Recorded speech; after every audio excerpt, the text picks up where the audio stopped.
Hi, welcome back. Treasury Secretary Janet Yellen and Federal Reserve Chairman Jerome Powell have been on Capitol Hill this week and today in front of the House Financial Services Committee. They're talking about the economic recovery from the coronavirus pandemic. You may have heard the economy is doing okay right now. They are touting programs put in place so far, and they say they have a positive outlook on the horizon. But this comes as Congress is also trying to avoid a looming government shutdown. Seems like things are moving in the right direction, but who knows? Let's welcome in now the CEO of Stock Swoosh, Melissa Armo, also with us, business and market analyst Seth Denson, who has a great new column up on Newsmax.com. We'll talk about that in a second, but great to have everyone with us. Seth, first to you. I'm so confused because, you look at some of the economic indicators, things seem to be okay. You hear about Jay Powell and Janet Yellen telling us everything is good. Could be better, but it's not bad. But really, where do things stand, Seth? Give us some insight. Yeah, these are the same people that said that this inflation is transitory, right? And that it would only last for a short period of time. They're changing their tune on that one, aren't they?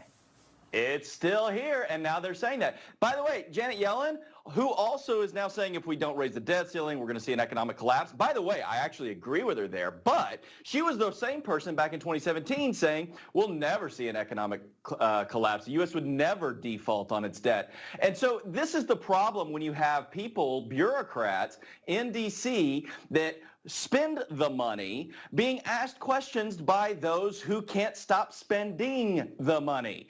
This is a problem, and we don't get clarity. We get talking points. By the way, you mentioned that the outlook, what Yellen commented, she said, the medium-term outlook I'm optimistic on, and if anybody has any question as to what that means, so do I. What does that mean? Give me details. I can't tell you what's going to happen tomorrow, Seth. I'm lost. I can't tell you what's going to happen tomorrow or next week, but medium term is some, vague kind of time in the future that we don't really know what's going on here. So what do you think, Melissa? Where's this going?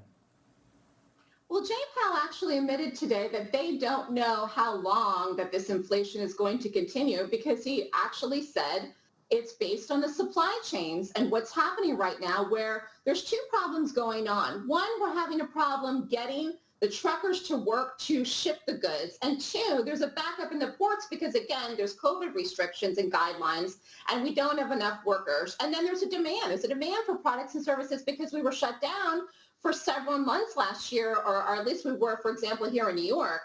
And people now want to spend money, want to go and do things and buy things. And now we're getting into the holiday season, which is going to see more increased buying. And we just don't have the people working to be able to get the goods and services out there. So costs are going up. So we have inflation. And then we also have the Congress that wants to spend all of this money in this $3.5 trillion plan.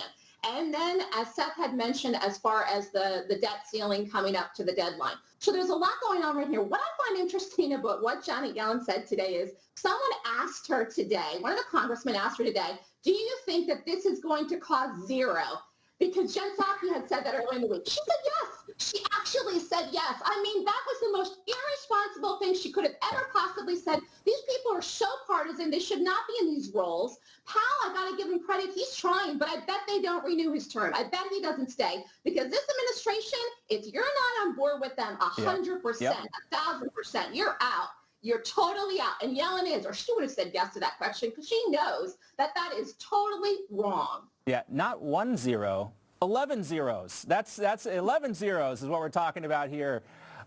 Seth, so tell us what's up with your new Newsmax piece. Yeah, listen, I talk about this, and I've heard Melissa talk about this perfect storm that's brewing. Listen, we had an '08 crisis, right? Too big to fail.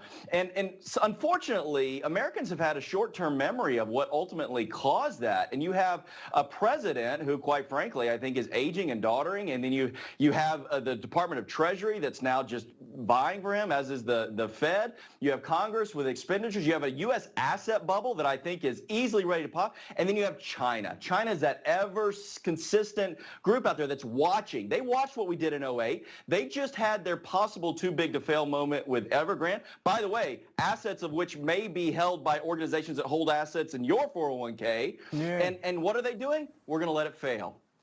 Get ready. All of this is brewing up. China is strategic in how they're doing it, and they may push us over the brink. Well, if they are holding the cards, that's not a situation that we want to be in. Melissa, do you think that's what could happen here? Well, I think the bottom bottom line is the market right now is falling. It's reacting negatively to this. This lays on the hands of the Biden administration and Nancy Pelosi.